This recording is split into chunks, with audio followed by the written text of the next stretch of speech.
Welcome, everybody, to The Journey Conversations with publisher Kris Millegan. I am your co host, Adam, otherwise known as A.W. Finnegan. Today, we will be talking to Peter Grant, Dan Luzadder, and Linda Miner. Peter Grant is a writer and independent researcher specializing in open source intelligence with a special focus on history and politics in Russia and the former Soviet Union, global kleptocracy and corruption, Eurasian organized crime, and the activities of Russia's intelligence services. In particular, he focuses on the interplay between these issues and American politics.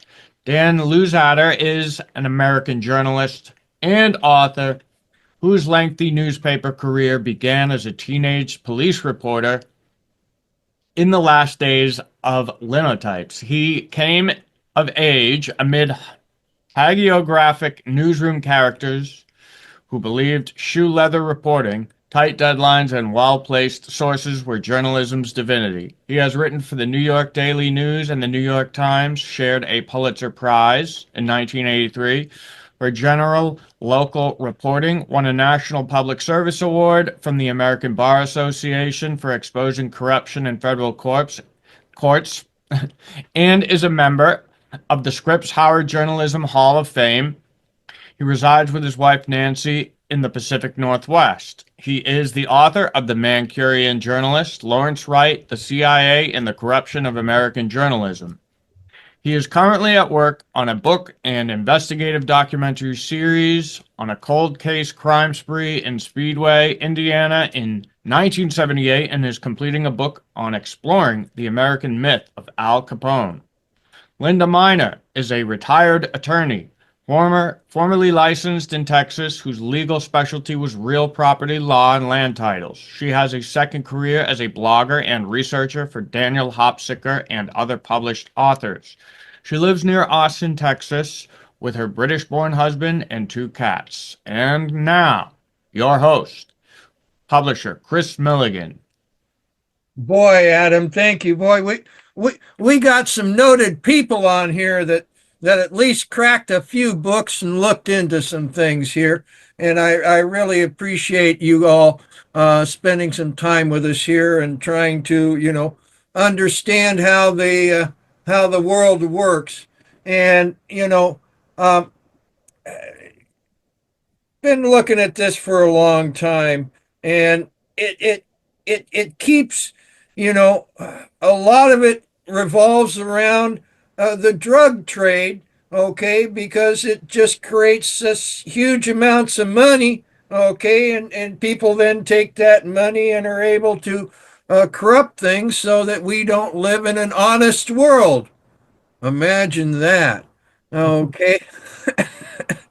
Now, Dan, I asked you on here because basically, like Adam talked about, you been a reporter, one that's on the streets running around looking at things and having an editor say, "Hey, Dan, look into this," and local news and other things. So, how does corruption affect us here in America? That's a kind of a broad question, but A very broad question, but the answer itself is also broad. I think that corruption affects every American citizen in multiple ways. It costs us money, it costs us integrity, and it causes problems in our political structure because there are secret deals and secret opportunities out there that work against the general public in favor of particular individuals. So my experience over some 50 years in American journalism is that just about every corner where you want to turn and take a look at things going on, you're going to find some elements of corruption affecting our public lives. So it's a pretty pervasive sort of atmosphere that I've been looking at for most of my adult life. right. Now, Peter, your background wasn't in journalism, but just as a person living here on this planet, and now we have access to the internet, so we can look into all kinds of different things. What led you into, doing your book while we slept about Putin and the corruption that Trump had?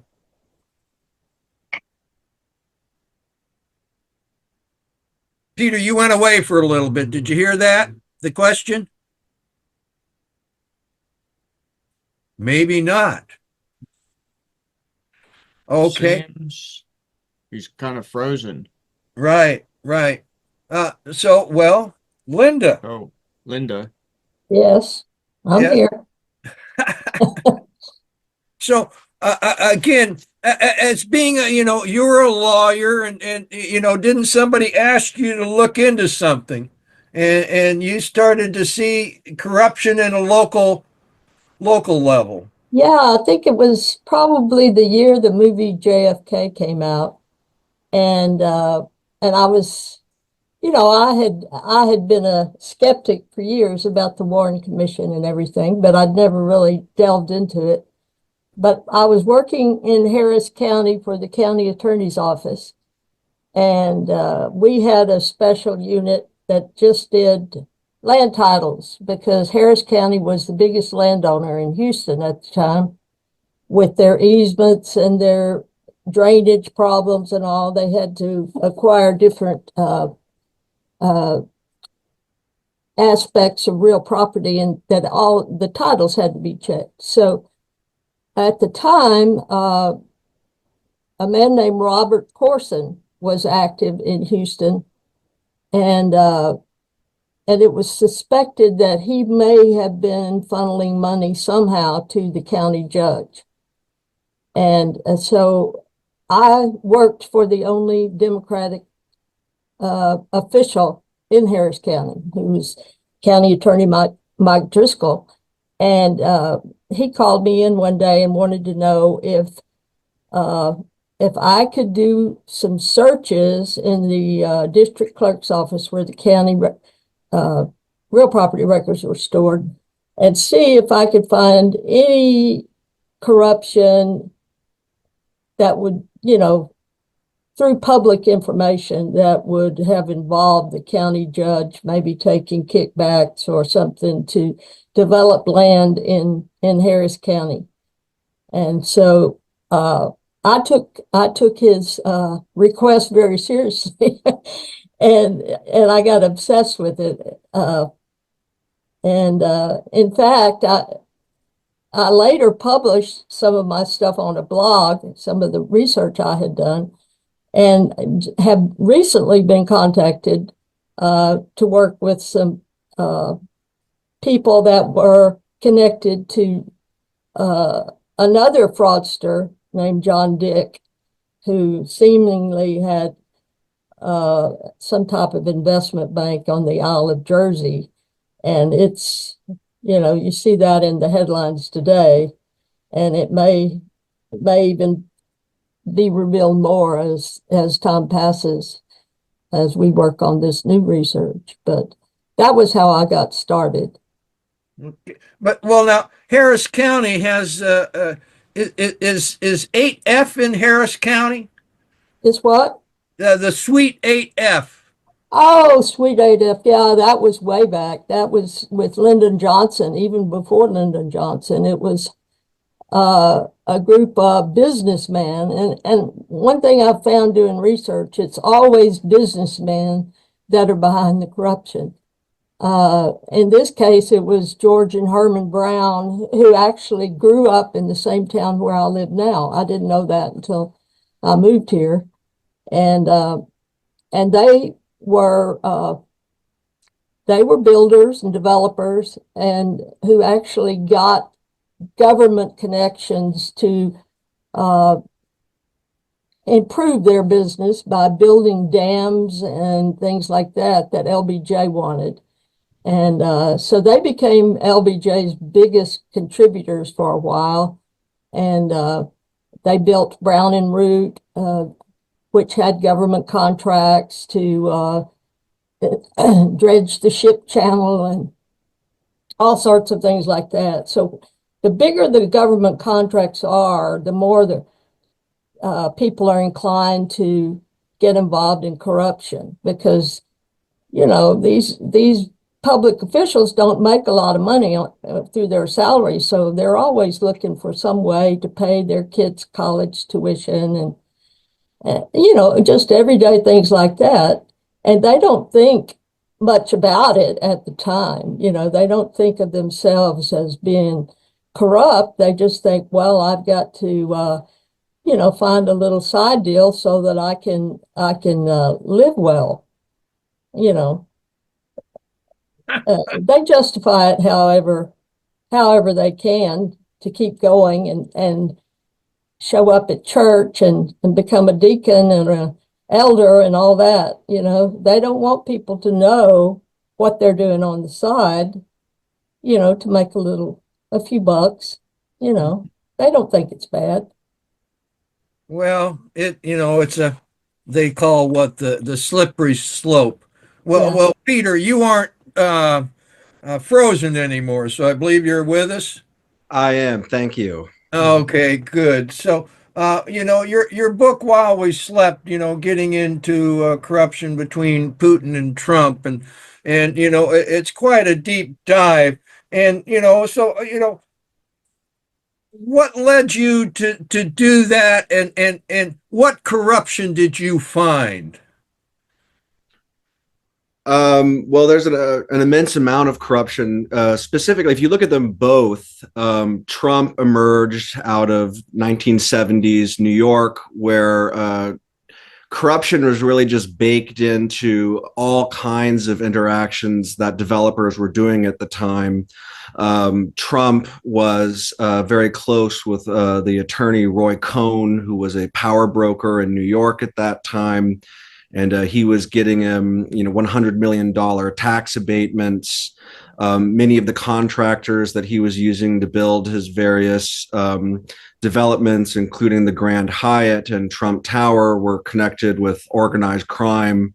For example, any deals in New York that involved the use of concrete and contracts over $2 million. There was a very famous concrete club that was operated by the Genovese and Gambino crime families. And so I kind of go through that, his early career in Manhattan, and then, of course, later in Atlantic City, where you had mentioned earlier drug money laundering. Historically, a lot of the money that has been generated through the sale of narcotics has been laundered through casinos.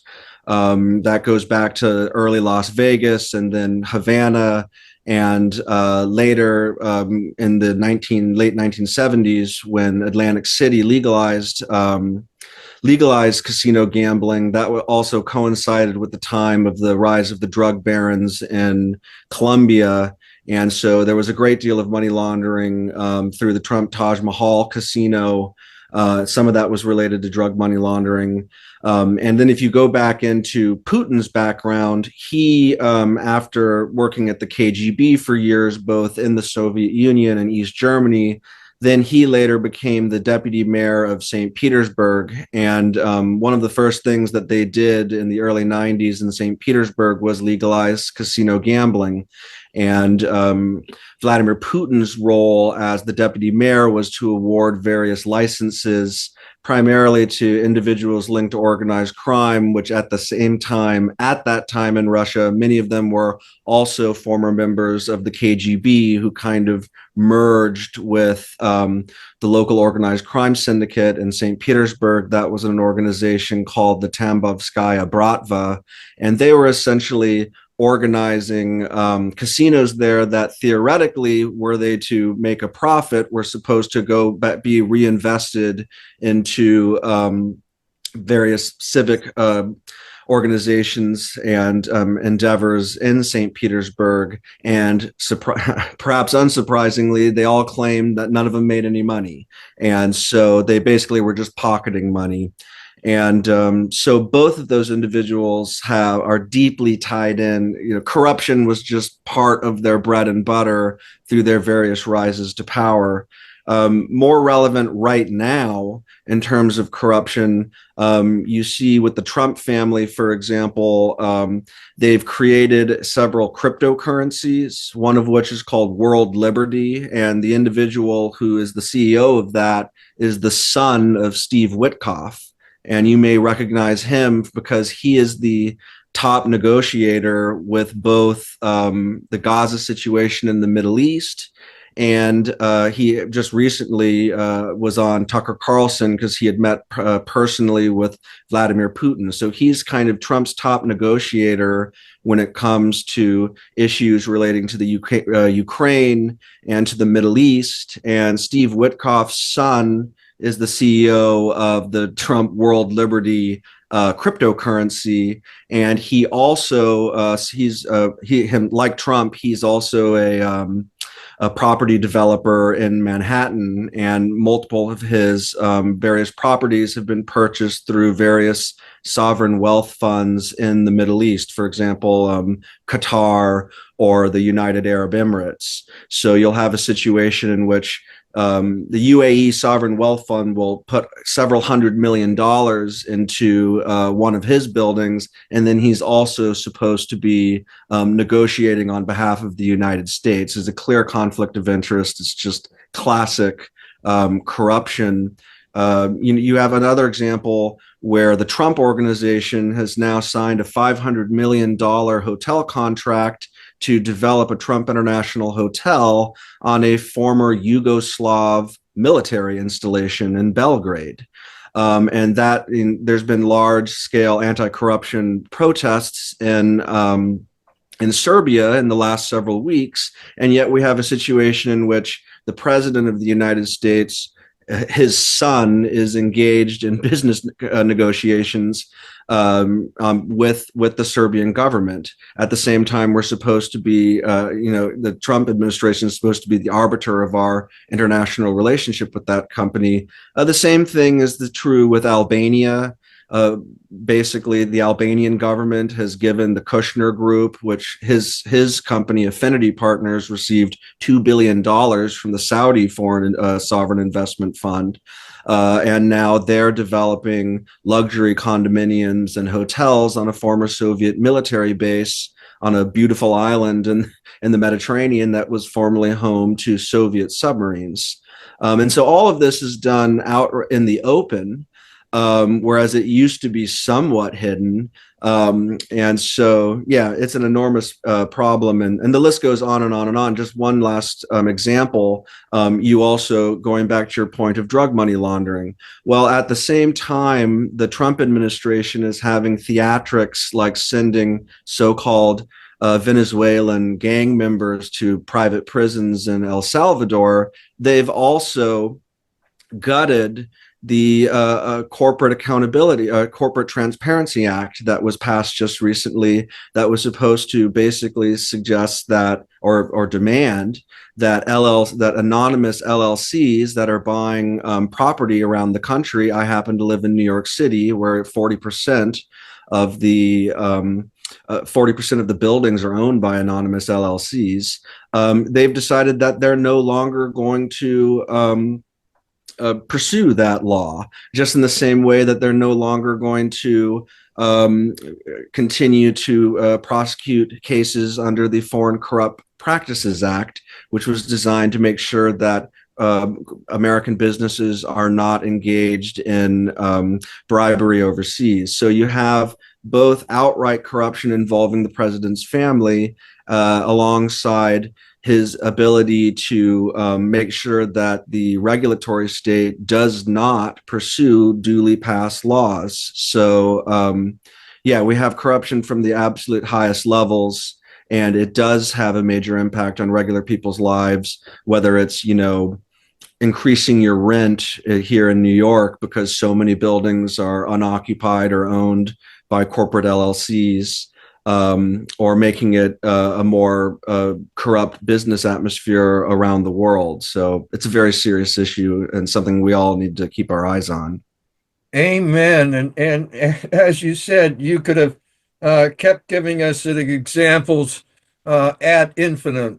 Just the corruption is just amazing. Now, Dan, I mean, you work for major newspapers and stuff, and the great fourth estate part of our grand experiment here. What can people do when I mean the level of corruption is just it's overwhelming. Okay, I mean what can normal people do? Is there anything we can do? Well, it's interesting to me what Peter said about things that used to be hidden are now out in the open. And that's to me something of a new development. I spent a lot of time digging into public records, looking for evidence of relationships between people. And and now I think I join the public in some ways in being surprised at the openness of certain things that are going on now within the administration, like dismantling the regulatory network that's necessary to at least do something about protecting the public interest. One of the things that we're seeing now in public are mass demonstrations in the U.S. over our political situation, and I think a lot of people are fearful and upset about the kinds of things that are going on. The hidden part of corruption that has gone before us for a long, long time, I think has been something of a little different situation. There have been cozy relationships between individuals. There's always been a mechanism for looking for opportunities to make money, to succeed, to get favorable treatment, insider treatment. Those things seem to be endemic. How we, I think, unravel those things is by strong regulatory systems and supported by democratically made decisions about how we operate in the public forum. Part of the problems that I see are that when there is no political will to set certain standards or to obey the law or to respect the rule of law, I think our situation becomes more perilous than ever. One of the things that I've noticed over a long career and looking into public corruption is that money always talks, and money that is not trackable talks loudest. Some of the research I've been doing into cold case crimes back in Indiana back in the 1970s ironically links itself to political situations that involve drug trafficking and the protection of drug trafficking. And interestingly enough, I started studying networks of marijuana and cocaine traffickers in the Midwest and discovered that money laundering operations connected these smugglers to the Central Intelligence Agency here in the US.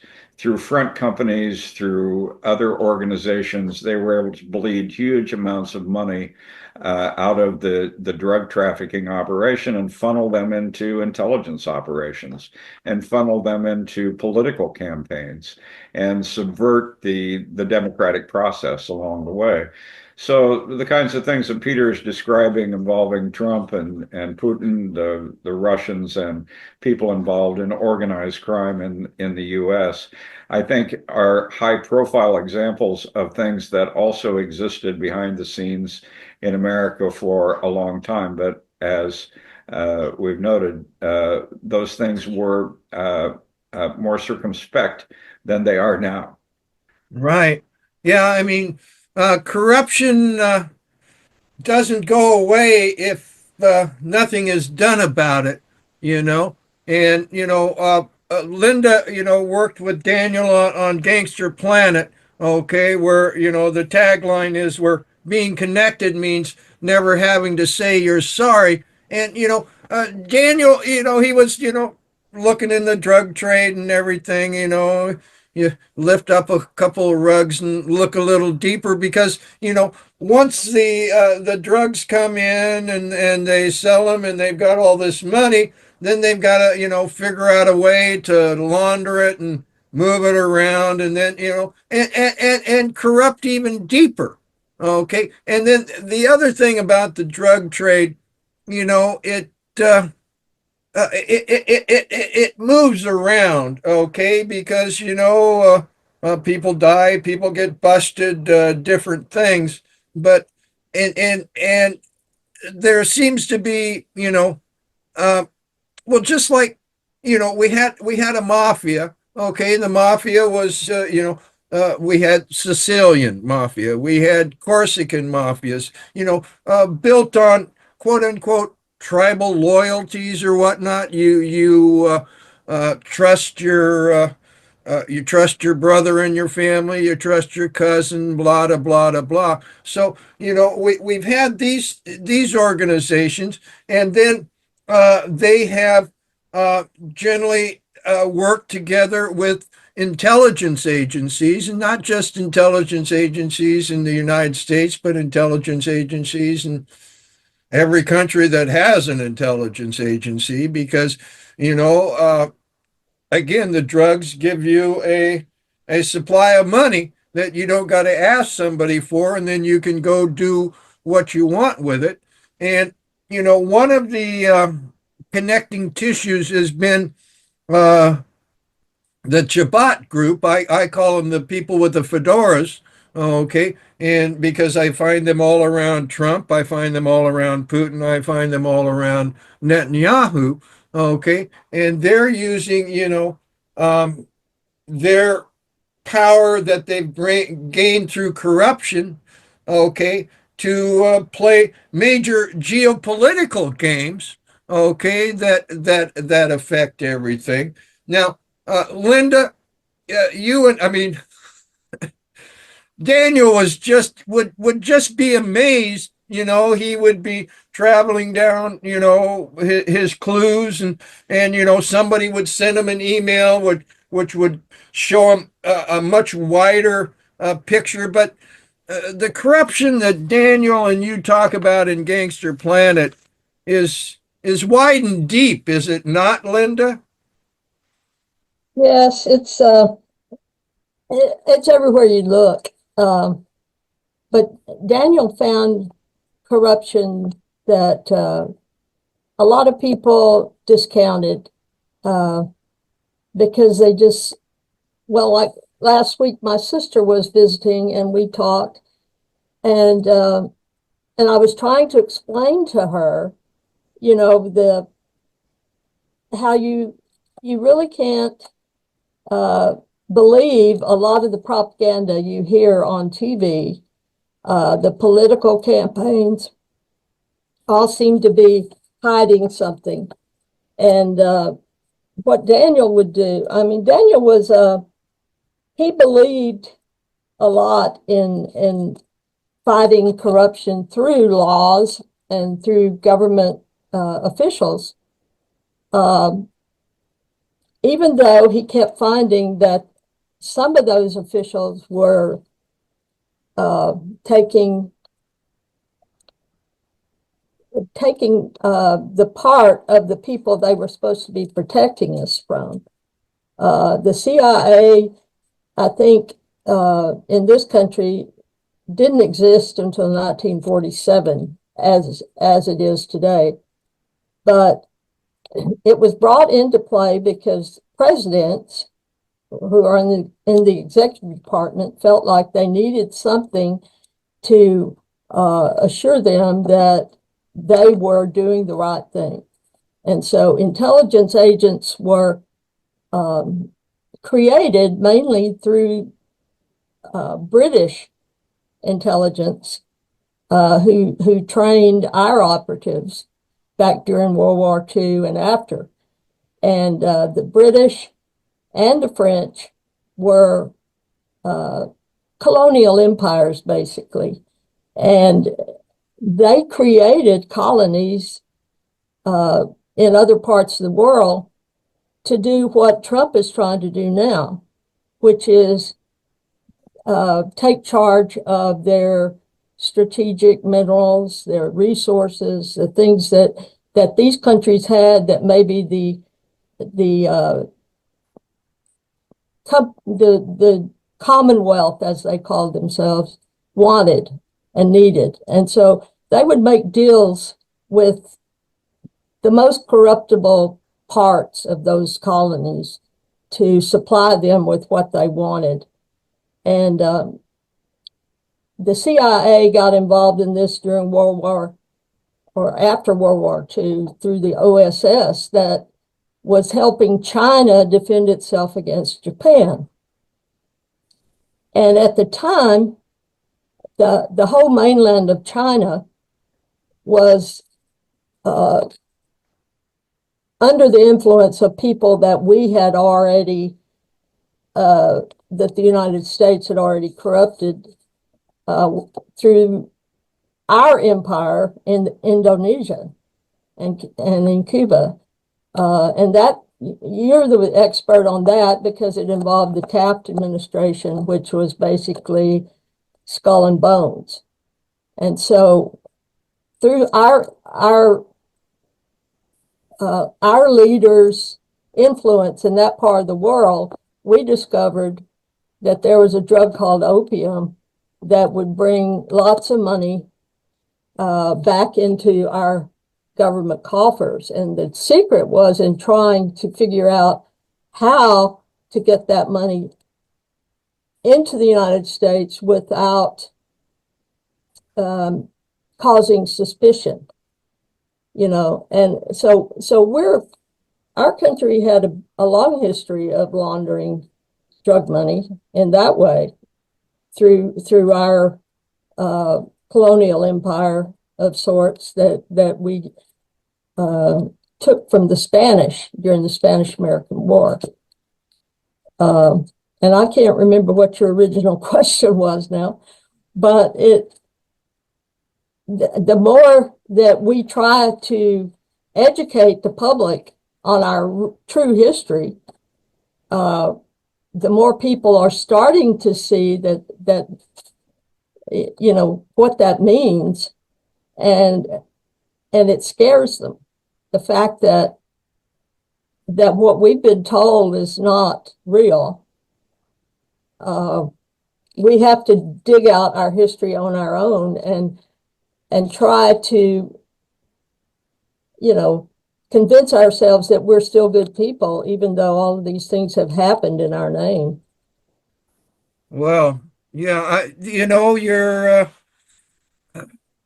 well, we still, we understand, we need to understand our past, okay, so that we can go forward. And yes, the colonial empires, okay, both the British and the French had a lot to do with the drug trade. And then, after the Second Opium War, okay, opium became legal, okay, which then it loses that ability to, be sold for 8-10 times more than it's worth. Okay. And so then again, we had the machinations of Taft to make it illegal again, the first place in modern Asia and Philippines. And then he started the Hague and the Shanghai Convention, which gave us those prohibitions. And, a person with a conspiratorial mind might say that they did that on purpose, okay, because again, it gave them this money out in the shadows, okay, which then they bring into, the light kind of per se, which allows them to manipulate. But then, is it just one group of people out there that are doing manipulating, or are there competing groups of people that are doing the manipulating, for again, I've been looking at this a long time, and people would come up to me and say, well, they're just a bunch of greedy people. They're just after money. And I'd have to look and say, well, no, it seems to me it's not about money because they already have money. It's about control. It's about control of us, control of our future, and control of our children. Now, Peter, uh, what can we do? Is there something people that we can do here? I mean, we can write books, we can read books, but what can we do?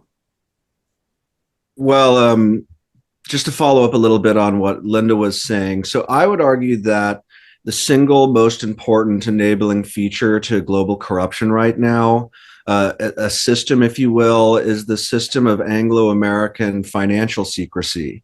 So for example, like a lot of times when people think of offshore money laundering sinks, things like the Cayman Islands and the Bahamas and Nauru out in the Pacific, those are actually former crown colonies, and they were related to the British, historically their colonial network, and now their financial network. And after the war, when Britain was extremely indebted to the United States, and they could no longer support the infrastructure necessary to hold on to their colonial empire, and the peoples of those various lands were also clamoring for their independence.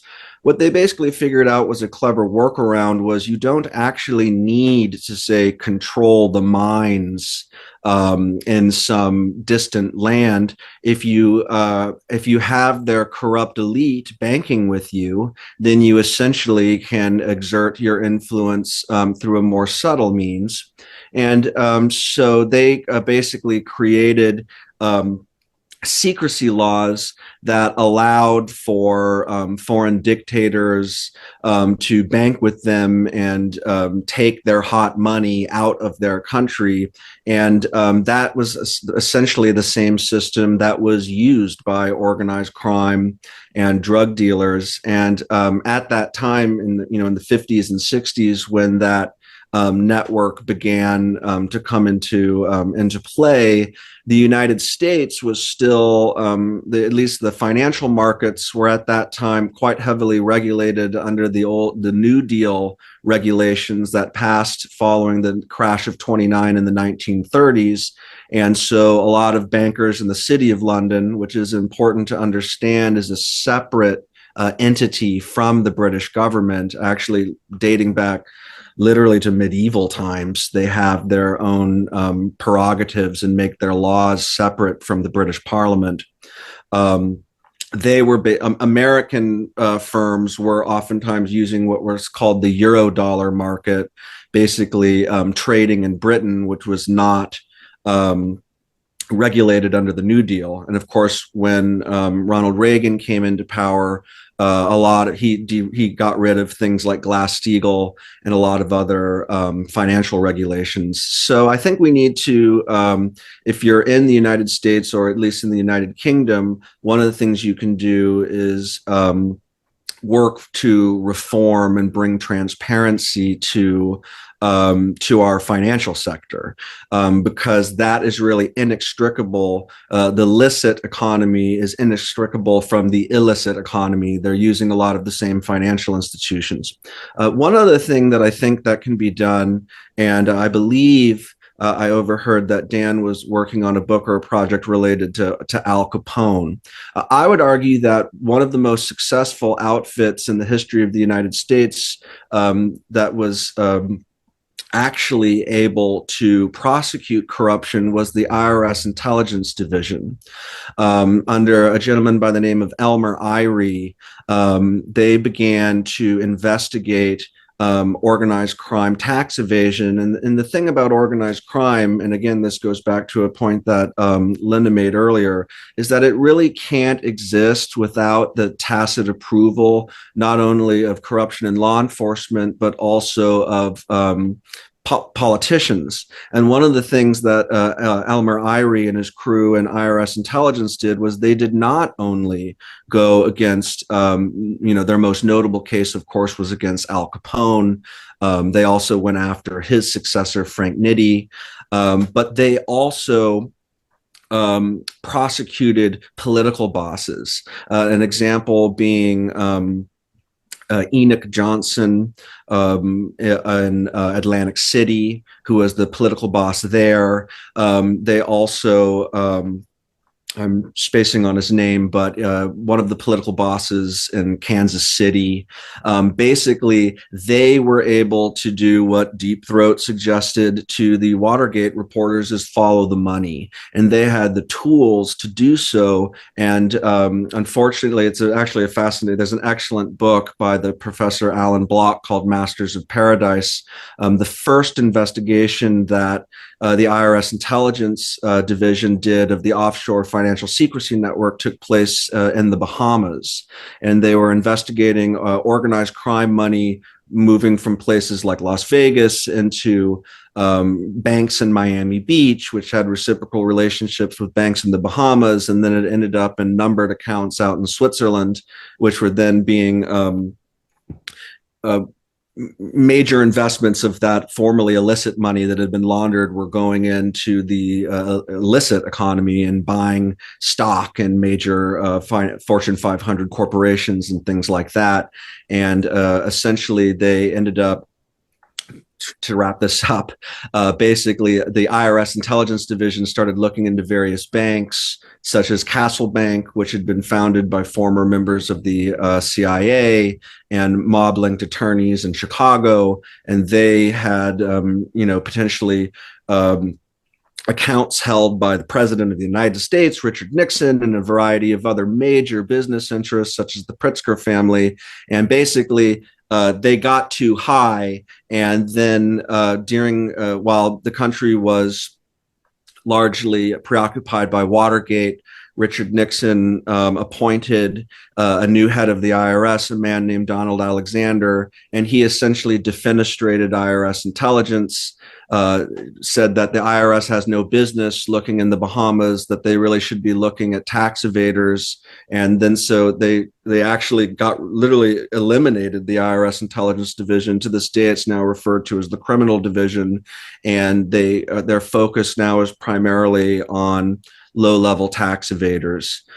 So one of the things that we could do, I would argue, is that we should bring back IRS intelligence. And as part of its mandate, it should be not looking into low-level middle-class tax evaders, but to looking into complex international organized crime and corruption, and following that as far as it goes, including to the highest levels of our politics, as it inevitably will, and as it did back in the 1970s. Amen. Amen there, Peter. Peter, do you think that the Russian mob now far outstrips the Italian mob? Well, I think that it's probably more useful to look. There's actually another great book called The Merger that basically shows that, much like international business, international organized crime, it's transnational in nature, and they're largely, they're working together. Money laundering, it's a totally international network. Yeah. And Russian organized crime, it has become so deeply enmeshed in the power structure within Russia right now. A lot of the top people around Vladimir Putin emerged around him during that period I referred to a little bit earlier, back in the early 1990s. Vladimir Putin established himself as the deputy mayor of St. Petersburg, and a lot of the Russian term of art is called the Siloviki. It's basically a lot of the intelligence and military officials around him became enmeshed in corrupt business. And now they followed him into power when he became the prime minister and eventual president of Russia. So the issue with Russian organized crime is that it's quite difficult to distinguish it at times from the basic power structure. A perfect example of that was Yevgeny Prigozhin, the late Prigozhin, who attempted that some form of coup or whatever, but he really was a former gangster. He had been imprisoned in in St. Petersburg. He owned several mob-linked restaurants in St. Petersburg that used to cater to Vladimir Putin and his friends. And so and then later Putin gave him government contracts to provide catering to all the school districts in Russia and the Russian military, which is worth billions of dollars. And then later he became the head of the Wagner private military group of mercenaries. And then next thing you know, now he was operating, literally, leading the siege of Bakhmut in Ukraine. So there's an example of someone who began as more of kind of what we would think of in the American context as like a street gangster running extortion scams. They refer to them as Krisha in Russia. And then through that, he enmeshed himself with the local power brokers, which were Vladimir Putin. And that led to gaining lucrative government contracts with, of course, the obligatory kickbacks. And then next thing you know, he became a senior figure who, in his case, he ran contrary to Putin and ended up in a plane crash. But there are others. So that in that way, you might say that the Russian, I refer to it as Eurasian generally, because there's a lot of individuals from Ukraine and Belarus and the various, Tajikistan, Turkestan, the various Central Asian countries that are involved. It's not just, Russians, but that they have such deep links to the Russian state that makes them, and also Russian intelligence, the KGB in the period of time immediately prior and after the collapse of the Soviet Union was involved in a massive amount of money laundering using the aforementioned Western financial secrecy networks, which anyways, to answer your question. One of the reasons why I asked was basically this old mob guy named Michael Franzese was saying something. I was watching something about him saying that the Russian mob now has a much bigger presence in America than the Italian mob. Yeah, well, interesting. Michael Franzese was a member of the Colombo family, and there were in Brighton Beach, Brooklyn at the time, a group of gasoline tax scams, which were absolutely enormous. Just to give you a sense of how much money they were making in the tri-state area alone, they were making over $1 billion a year, taxing, basically pocketing the 30 cents per gallon that was supposed to go to the government. And that scam was being run out of Brighton Beach, Brooklyn by a group of Russians, one of whom included a man named David Bogatin, who later laundered $6 million in cash through Trump Tower and met with Trump personally and delivered the cash to him personally. So that's an interesting connection with Trump. But I would argue again that the Colombo family and the Genovese family were working hand in glove with organized crime from the former Soviet Union, and it does have a major impact. And again, not only through illegal activity, I would argue that a lot of it is just money laundering in the property markets of London and New York. Again, aided and abetted by Western financial secrecy and all the various firms that are connected with that, accounting firms, lawyers, lobbyists, things like that. They're making massive investments into New York real estate. And if you look at the closest individuals to Donald Trump, individuals like Stephen Witkoff, who's now negotiating with the Russians, he's operating he has large buildings that he's selling units to, and it's all done anonymously. So who's to say that there isn't organized crime and oligarch-linked money going into his various buildings? I mean, we know that there are. It's the amounts are almost immaterial at this point because it's obviously not something that we as a democracy want to have continue. But yeah, I think that the organized crime from the former Soviet Union is fully enmeshed with their political power structure. And so it's obviously having an enormous impact on our relationship. And that's something that if you look at specifically Donald Trump's personal history, is just something that you see over and over again repeatedly. Yes, yes. So Linda, Gangster Planet, what Peter's talking about seems to be endemic, and you guys talk a lot about that in Gangster Planet too. Well, he mentioned Brighton Beach and Coney Island, which are on the north part of Long Island, and Queens. That whole area is fascinating. But the Russians moved in to Brighton Beach, I guess maybe the decade or two before the fall of the Soviet Union. And that was because there was some agreement between the United States and the Soviets that they would allow Jews to immigrate to the United States. And they all settled in that same little area of Long Island. And it's interesting because that fit into some of the history of Florida that I had, been working with. And I discovered that. But Brighton Beach also, it was, where Jeffrey Epstein grew up, not far from there.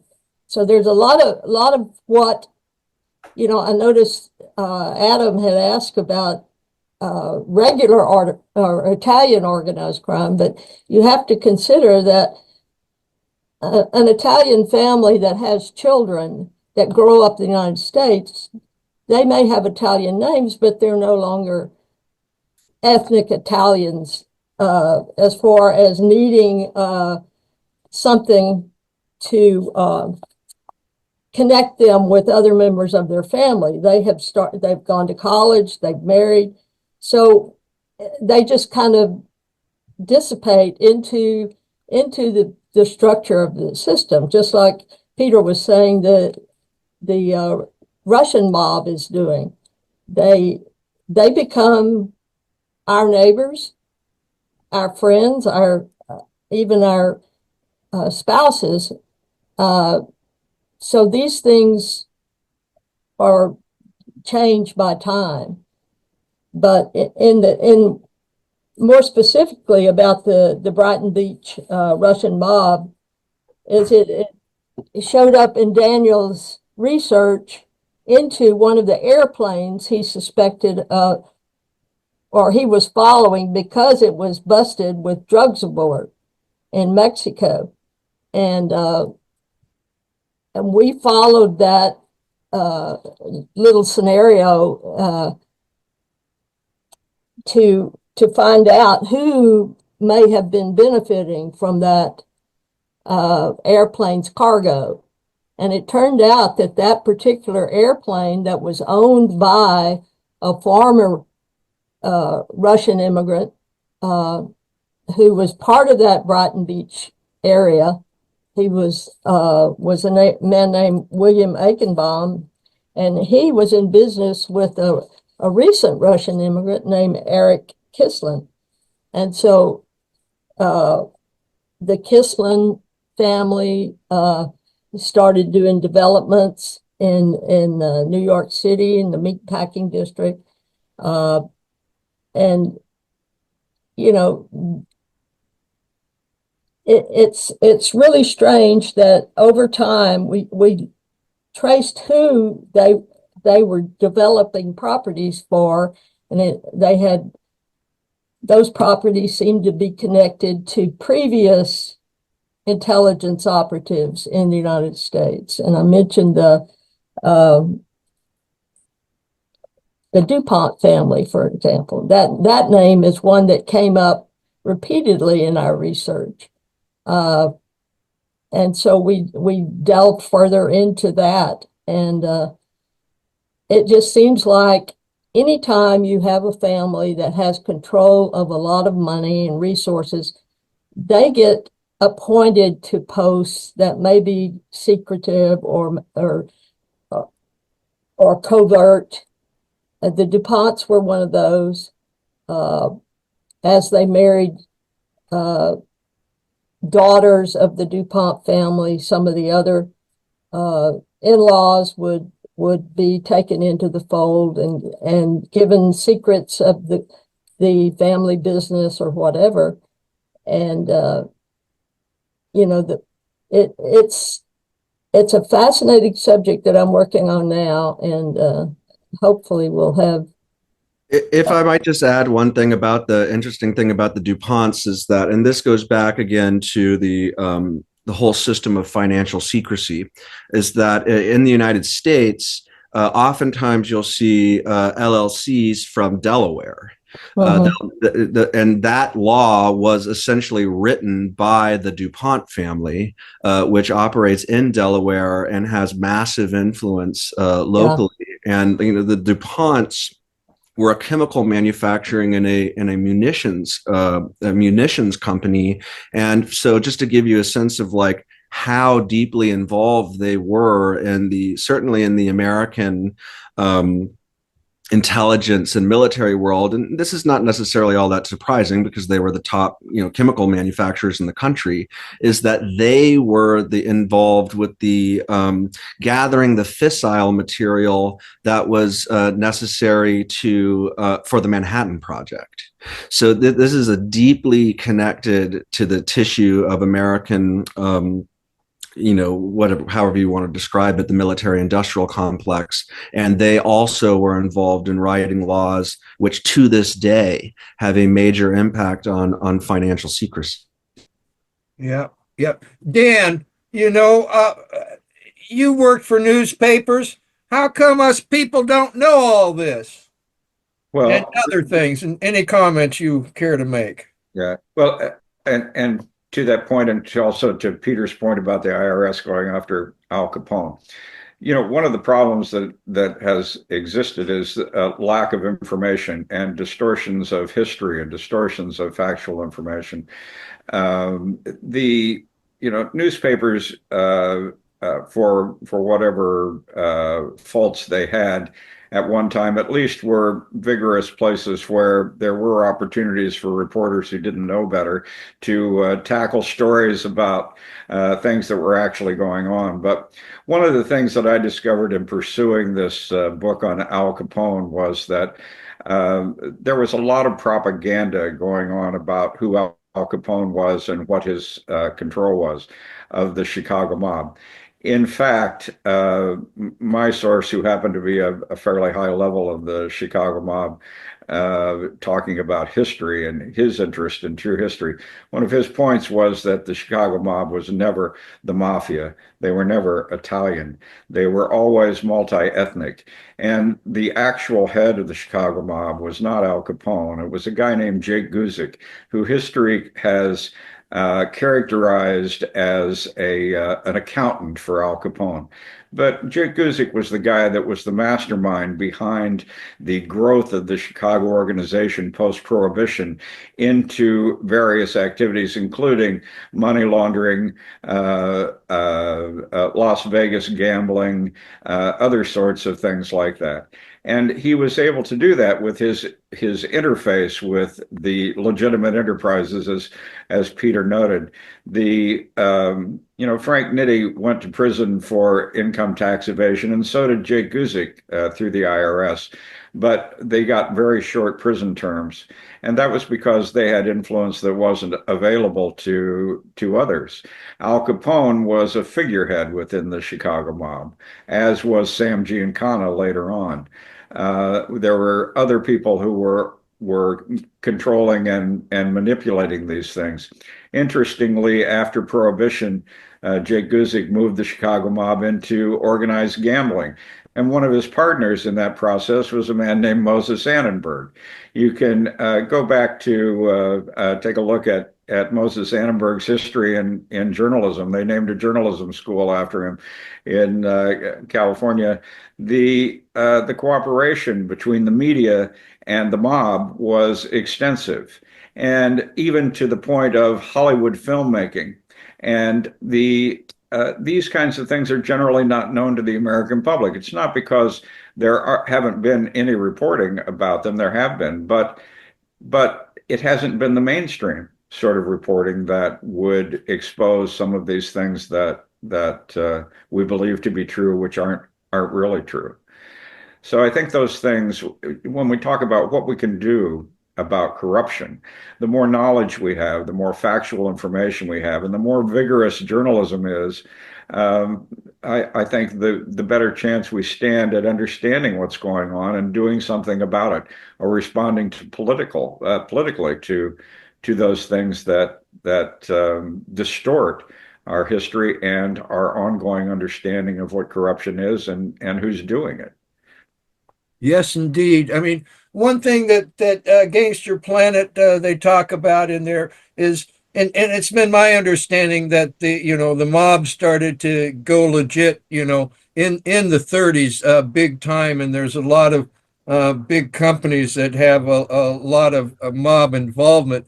But it goes also to the low level stock corruption of pump and dump and all these things that they do, because once, again, the tagline, we're being connected means never having to say you're sorry. Because as they show in that book, I mean, there's people, they're involved in these corrupt activities, and well, they just go away, and then they continue and they do some other corrupt activities, because when you're being connected, you don't have to say you're sorry. So, well, we got to close this up here pretty soon. So let's start with Linda, and give me some final thoughts here. And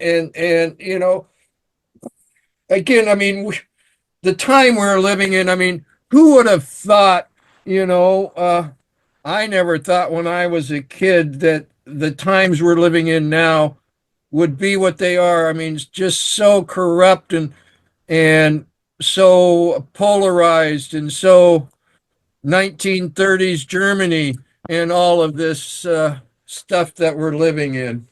Well, I think part of the problem, as I mentioned, that I was trying to explain it to my sister, and her defense was she's doing what she thinks is right. She goes to church, and you know, and she's fighting what she believes is evil in our society. And it prompted me to explain to her that elections are based on demographics, and that at some point,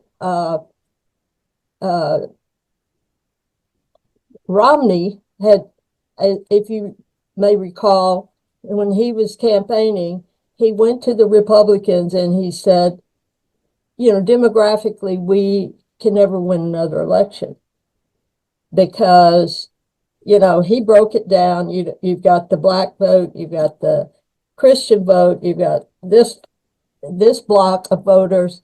And he just said, the way it is now, we'll never win.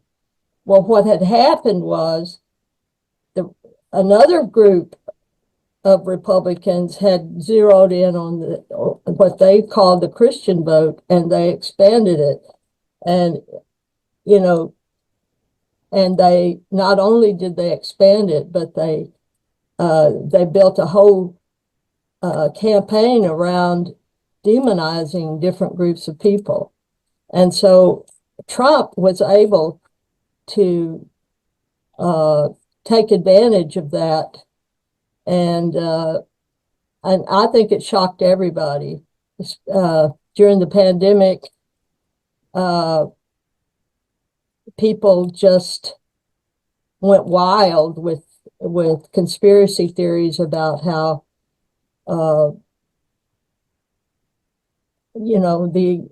voting machines were corrupt, that you couldn't trust anybody, and the only people you could trust were people that were spouting the religious rhetoric that is centered on him at this point. It makes absolutely no sense, but and frankly, I really don't know how to counter that except with more and more truth.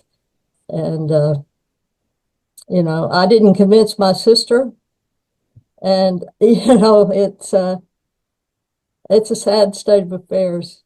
Right. Peter, what are your thoughts? I mean, like I said, I could have never imagined the situation the United States of America finds itself in today. And I hate to go back to, what can we do? But yeah, what can we do? Well, I think, one of the immediate problems we're facing is the absolute capitulation of major American institutions in various different areas of life to pressure from the Trump administration. Examples just in the last week include Columbia University and the Paul Weiss law firm. And it appears to be the case that, and these are, well endowed, wealthy institutions that are ABC is another example of a media organization that capitulated and settled a Trump. And I think we need to, as citizens of the country, at the very least, if you have any connections to a law firm that you use, or if your a university or institution, is to get in contact with them and explain to them that either you won't use their business, or just make phone calls and express to them that they need to be in solidarity and stand up for the law and what is right. And if it's just a case where every individual organization folds when faced, with the pressure from the Oval Office, then it's just going to go like dominoes all the way down the line. So I think what we need to know is have people stand up and express ourselves to these institutions that we expect them to stand up. Amen. Amen. So, Dan, you've worked for major newspapers. You've been part of the establishment. Again, what can we do? And is there anything that us as people can expect to happen? Well, I think one thing that we can expect to happen is if we don't support vigorous journalism and independent journalism, I think we won't have any real journalism at all, nor will we have any democracy at all. So I think one of the problems that exists is that we need to restore at least a functional infrastructure for accurate independent reporting. That when major media organizations are controlled by people who also have vested interests in other things, as we see, I think that is problematic for us. Newspapers used to publish statistics. They used to publish real estate transactions. They used to publish court activities in agate type. Those sorts of basic reporting that provided information that people could trust and depend on. We don't have newspapers doing that anymore. The ranks of journalists have been decimated to virtually nothing. Major newspapers are not major newspapers anymore, and television stations are often controlled by national organizations, and their local independent reporting is not vigorous nor well funded. We need to find a way to restore journalism to the point where independent reporting and credible reporting can be redeveloped, because I think that's a basic need going forward in order to understand what's really going on around us. We will always have propaganda. We will always have people trying to manipulate the media. But how do we find a way to recreate the institutions of journalism? a good institutional knowledge on how to report and good independent reporting and fearless reporting on what's actually going on, well documented. Yes, indeed. Okay, Adam, Peter, Linda, and goodness gracious, and Daniel, thank you very, very much. Any last words or anything that you want to say before we close here? Well, okay. Onwards to a better future for our children. Thanks, Kris. Thank you.